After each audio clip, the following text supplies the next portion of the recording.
Hello दोस्तों, जय हिंद, जय बद्री विशाल, जय श्री राम। दोस्तों, आप सभी लोगों को प्रणाम। एक बार आपके सामने फिर मैं उपस्थित हूँ।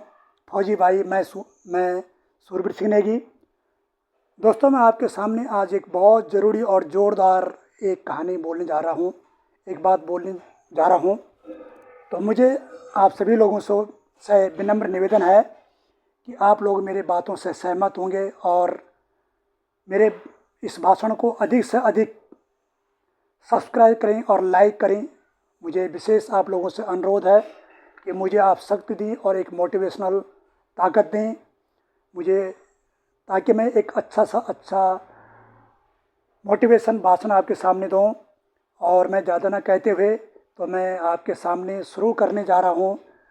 इस विशेष बात आप गौर से सुनें, और इतनी बहुत ज़रूरी बात है, खासकर नौजवान बच्चों के बारे में, बेरोज़गार बच्चों के बारे में। अपनी सरकार से कुछ मेरे विशेष सेना के बारे में बात करने जा रहा हूं, क्योंकि मैं खुद ही एक सैनिक हूं और सेना से अपने 30 साल सेवा देने के बाद, अपनी पूरी ज़िंदगी सेना में गुजारने के बाद मैं 2018 में रिटायरमेंट हुआ। तो जो मेरा अनुभव है तो मैं आज की सरकार को बताना चाहता हूं और विशेषकर आप सभी लोगों को बताना चाहता हूं। तो इससे पहले, सबसे पहले मैं अपनी बात शुरू करूं तो आप सभी लोगों से निवेदन है कि मेरे चैनल को अधिक से अधिक सब्सक्राइब करें और लाइक करें, तभी मुझे बोलने में मज़ा आएगा और मैं अपनी बात को आपके सामने और सरकार के सामने रख पाऊँगा। तो दोस्तों, शुरू करूँ मैं। तो सबसे पहले मैं अपने यशस्वी प्रधानमंत्री श्री नरेंद्र मोदी जी का प्रणाम करता हूँ। जय हिंद, जय बद्री विशाल बोलता हूँ। और मैं अपने देश के प्रधानमंत्री का बहुत सम्मान करता हूँ, इज्जत करता हूँ, क्योंकि आज हमारे इस भारत देश में नहीं, पूरे विश्व में एक महान नेता के नाम पे उभरे हुए हैं, जिन्होंने कि सनातन धर्म को एक नई जन जागृति दी है। साथ ही पूरे विश्व में उनका परचम लहराता है। लेकिन माननीय प्रधानमंत्री जी और मेरी समस्त जनता जनार्दन, मैं आपके सामने एक वो ज़रूरी बात बोलना चाहता हूँ जो कि ज़िंदगी में बहुत ज़रूरी है। माननीय प्रधानमंत्री जी, हमारी सरकार ने कुछ समय पहले हमारे देश के नौजवानों के लिए एक अग्निवीर की योजना बनाई थी, और मैं सेना के एक सैनिक होने के नाते इस अग्निवीर के बारे में अपने वक्तव्य आपके सामने रखना चाहता हूं और सोच समझ के और गहन अध्ययन करके आपके सामने बोलना चाह रहा हूं, क्योंकि हमने सेना में नौकरी की है।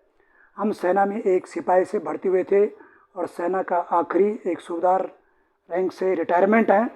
हम जानते हैं कि फौज में एक सैनिक के रूप में कौन भर्ती होता है। एक जवान वही सेना में भर्ती होता है जो कि एक गरीब परिवार, लोअर मिडिल क्लास से आता है। और दोस्तों, सेना की नौकरी कोई नौकरी नहीं है। सेना की नौकरी एक ऐसा धर्म है जो देश सेवा के लिए समर्पित होता है। इसमें नौकरी का तो कोई सवाल ही नहीं होता है। तो सबसे पहले मैं आपको एक चीज़ बताना चाहता हूँ, क्योंकि हमारे देश में गरीबी है, बेरोज़गारी है, इसलिए हर कोई जवान सबसे पहले ज़िंदगी में, एक नौजवान जब उसकी उम्र 17-18 साल हो जाती है तो उसका पहला एक ज़िंदगी में एक उसका उद्देश्य होता है, उसका एम होता है, उसके दिल में एक इच्छा शक्ति होती है कि वो सेना में भर्ती हो और सबसे पहले एक ईमानदारी से अपने देश की सेवा करें। आप अच्छी प्रकार से आप लोग जानते हैं कि हमारे देश के महामहिम राष्ट्रपति डॉक्टर APJ अब्दुल कलाम जी ने भी सेना में एक ऑफिसर के पद पर पायलट के होने के लिए उन्होंने एक अपना प्रशिक्षण दिया था, लेकिन कुछ किस्मत से वो रह गए हैं। तो क्योंकि उस समय जो है उनके लिए किसी प्रकार से कोई वैकेंसी उस समय नहीं थी। लेकिन मेरे बोलने का मतलब ये है कि हर एक नौजवान बच्चे की, जब वो ग्रो होता है, जब वो उसका बचपन होता है, 17-18 साल हाई स्कूल इंटर करने के बाद, एक गरीब परिवार का बच्चा सबसे पहले सोचता है कि मैं सेना में जाऊं और सेना में अपने एक नौकरी करूं, देश के लिए सेवा करूं। लेकिन सेना में भर्ती होने के बाद आज हमारी सरकार ने उसको अग्निवीर बना दिया है। अग्निवीर एक सेना में जाने के बाद, मैं ये नहीं कहता हूँ ज़रूर हर जवान फौज में भर्ती हो जाएगा। भर्ती होने के बाद वो अच्छी प्रकार से सारे मापदंडों को पूरा करने के बाद अपना फिजिकल, अपना मेडिकल, अपना रिटर्न देने के बाद जब सेना में भर्ती हो जाएगा, तो उससे पहले उसके दिमाग में सिर्फ एक ही चीज़ है, उसके दिमाग में कि मुझे रोज़गार मिल गया, मुझे एक काम, मुझे अपने जीवन के लिए यापन करने के लिए एक जगह मिल गई है।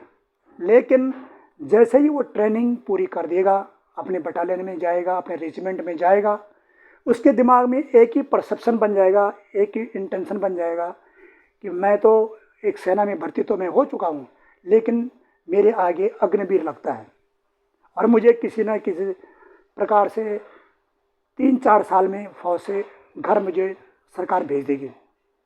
तो उसके दिमाग में एक ऐसा थॉट बन जाता है, उसके दिमाग में वो घूमता रहता है कि मैं किस प्रकार से, क्योंकि मेरे लिए एक पक्की नौकरी नहीं मिल पाई है।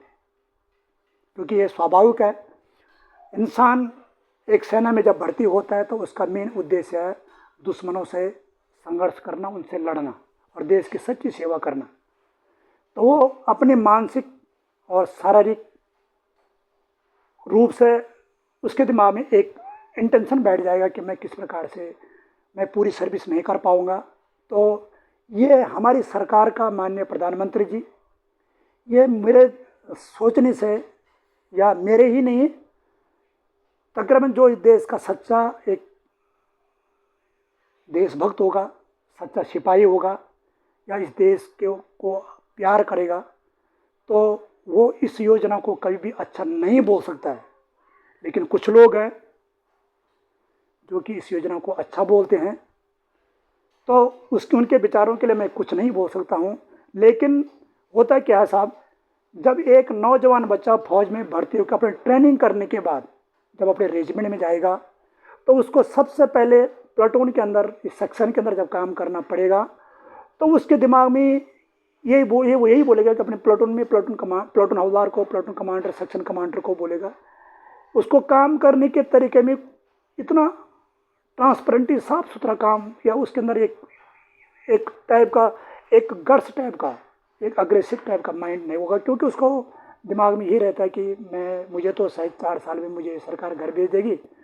तो इसके लिए मैं सरकार से निवेदन करना चाहता हूँ कि देखो, 4 साल की नौकरी कुछ भी नहीं होती है। 4 साल में तो एक सेना का जवान जब अपने बेसिक ट्रेनिंग करने के बाद अपने बटालियन के अंदर जाएगा, अपने रेजिमेंट में जाएगा, तो उसको फौज के बारे में सीखने के लिए तो मिनिमम कम से कम 5 साल लगते हैं।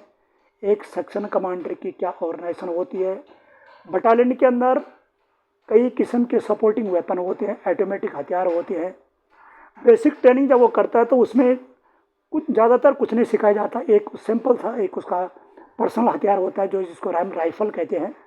राइफल, नॉर्मल ग्रेनेड के बारे में यही कुछ सिखाया जाता है।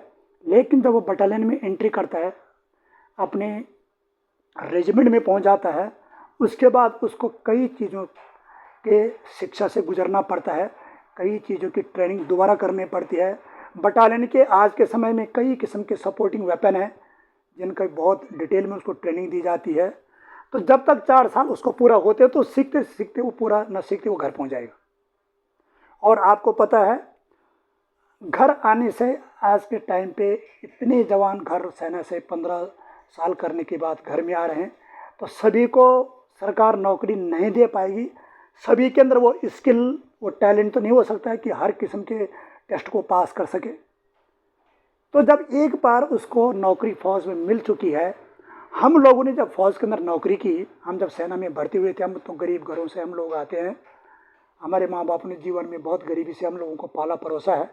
और जब हम सेना में भर्ती हुए हैं तो हमारे दिमाग में एक बात ही आ गई थी कि हमें तो एक पक्की नौकरी मिल चुकी है, हम देश सेवा के लिए समर्पित हो चुके हैं। हमने दिलो जान और दिमाग के मेंटली फिट होकर के सेना में एक जज्बे के साथ, एक ताकत के साथ सेना के अंदर नौकरी किया। लेकिन साहब, माननीय प्रधानमंत्री जी और मेरी वर्तमान समय की मेरी सरकार, मेरे आपसे और माननीय रक्षा मंत्री जी, मेरा आपसे विशेष निवेदन है इस स्कीम के बारे में एक बार पुनर्विचार दोबारा करें, सोचें, समझें कि जवानों का मनोबल कम हो जाता है।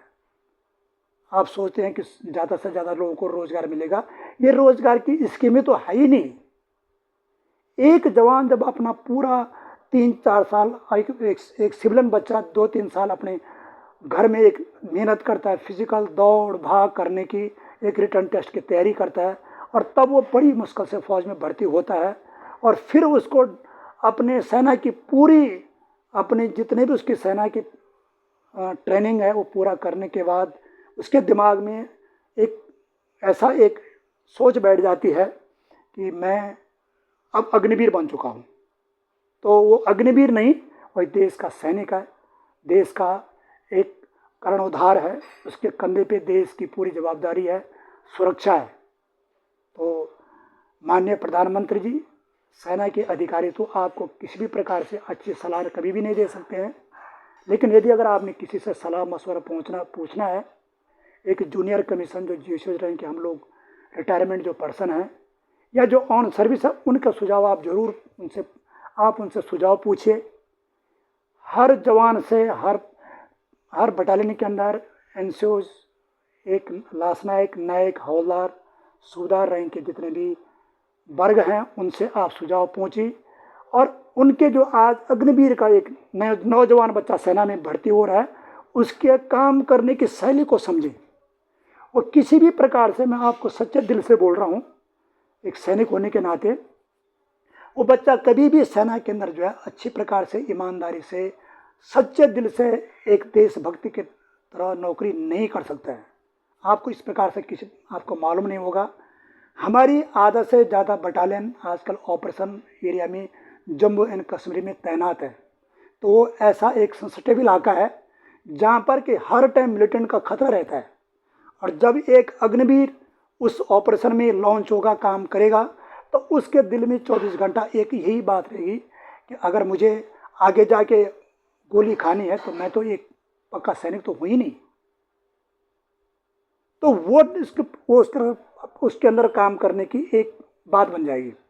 तो उसको किसी भी प्रकार से एक सेक्शन कमांडर, एक प्लाटून कमांडर, जो जीएसएस रैंक का प्लाटून का कमांडर सूबेदार साहब होते हैं, या एक हवलदार होता है जो सेक्शन को चलाता है। मेन लड़ाई तो एक सेक्शन कमांडर और प्लाटून कमांडर की होती है।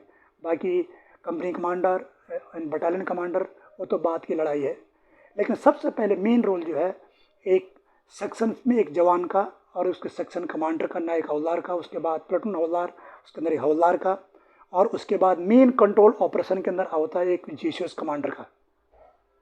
तो एक अच्छा सैनिक बनाने के लिए माननीय प्रधानमंत्री जी, हमें इस स्कीम को ड्रॉप करना पड़ेगा, तब जाके हमें दोबारा इसमें सोच विचार करना पड़ेगा।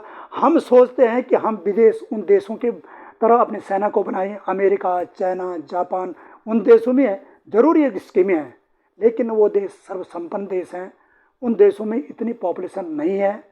यार चलो ठीक है, अगर आपको इस स्कीम को लॉन्च करना है तो फिर हमारे देश में इस प्रकार से होना चाहिए, सभी के लिए फौज की सेना 5 साल के लिए कंपलसरी होनी चाहिए। चाहे किसी मंत्री जी का, नेताजी का बेटा है, किसी बड़े क्लास 1 अधिकारी का बेटा, ये सभी के लिए कंपलसरी कर दो, फिर तो ठीक है, एक डिसिप्लिन। और ये बहुत ज़रूरी है, ये मैं अपनी सोच से बात कर रहा हूँ। यदि हमारे देश में ये स्कीम सभी के लिए लागू कर दी कि हर एक बच्चा, सिविलियन बच्चा, किसी भी सिविल प्रशासनिक या एडमिनिस्ट्रेटिव डिपार्टमेंट में जाने से पहले, एजुकेशन डिपार्टमेंट, किसी भी फील्ड में अगर नौकरी करने से पहले, उसको 4-5 साल के लिए अगर फौज में सभी के लिए कंपलसरी होना चाहिए, ताकि वो सेना एक ऐसा विभाग है जहाँ पर कि एक बच्चा, एक नौजवान बच्चा, एक सैनिक हर चीज़ को, समय की पंक्चुअलिटी, अनुशासन और बड़ों का रिस्पेक्ट, सम्मान करना, देश प्रेम की भावना सीखता है। इससे बढ़कर सीखने के लिए कोई और विभाग तो है ही नहीं। तो मैं ज़्यादा न कहते हुए, मैं आपके सामने अपने मैंने विचार रख दिए हैं।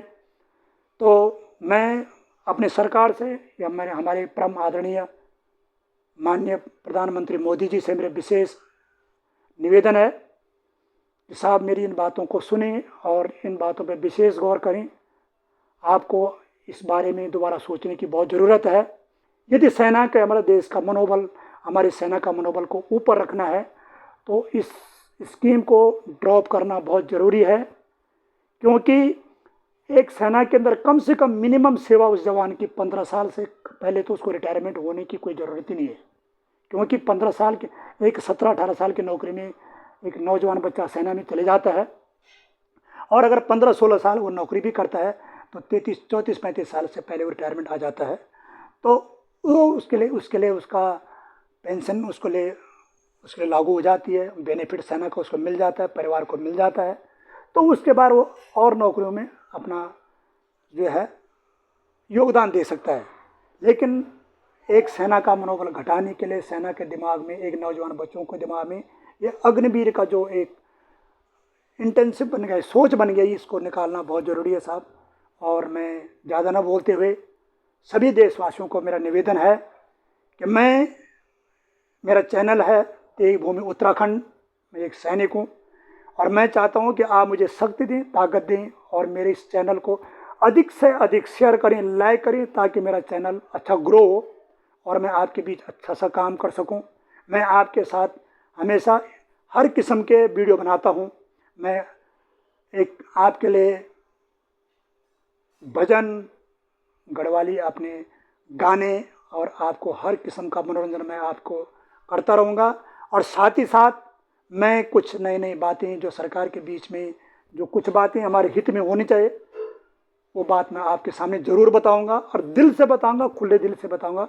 मुझे बोलने में कोई डर नहीं है, क्योंकि मैं स्वतंत्र भारत का नागरिक हूं और ये मेरा संवैधानिक अधिकार है कि मैं अपनी बात को आगे आप लोगों के सामने रखूं। तो ज़्यादा ना बोलते हुए आप सभी देशवासियों को एक बार फिर जय हिंद, जय बद्री विशाल, जय श्री राम, प्रणाम, धन्यवाद।